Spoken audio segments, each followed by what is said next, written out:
అందరికీ హాయ్ అండి. నేను మీ లక్ష్మీ గురజాల. ఈరోజు వెజిటేబుల్ హార్వెస్ట్ డేలో పార్ట్ 2 చూసుకుందాం. ఈ పార్ట్ 2లో గోరుచిక్కుళ్ళు చెట్లు మరియు బెండకాయ చెట్టు గురించి చూద్దాము.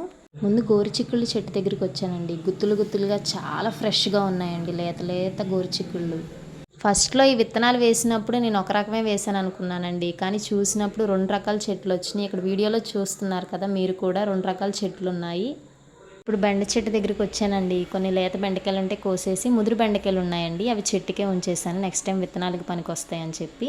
ఇది చూసారా, ఒక బెండకాయని ఇప్పుడు క్లిప్ చూసారు కదా మీరు కూడా, రౌండ్గా సెమీ సర్కిల్లో భలే క్యూట్గా తిరుగుందండి. ఇంకా అన్ని గోరుచిక్కుళ్ళు, బార్ బీన్స్, బెండకాయలు, ఇంకా తోటకూర, గోంగూర అన్నీ మన చిన్ని బుల్లి తోటలో హార్వెస్ట్ చేసేసి అన్నీ ఒక చోట పెట్టేశానండి. అలా వెళ్ళిపోతుంటే మన తోటలో నుంచి మళ్ళీ ఇంకో కొమ్మ కనిపించిందండి గోరుచిక్కుళ్ళు.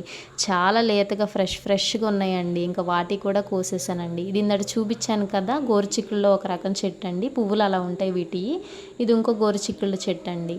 ఇలా హార్వెస్ట్ చేసిన వెజిటేబుల్స్ని అన్నీ తీసుకెళ్ళి సపరేట్ చేసుకున్నానండి. గోంగూర, తోటకూర కట్టలు ఉన్నాయి కదా, అవి వేటికయ్యి సపరేట్గా ఆకులు తుంచుకొని పక్కన పెట్టుకున్నాను. ఈ వీడియో నచ్చితే లైక్, షేర్ అండ్ సబ్స్క్రైబ్ అండి. Thank you.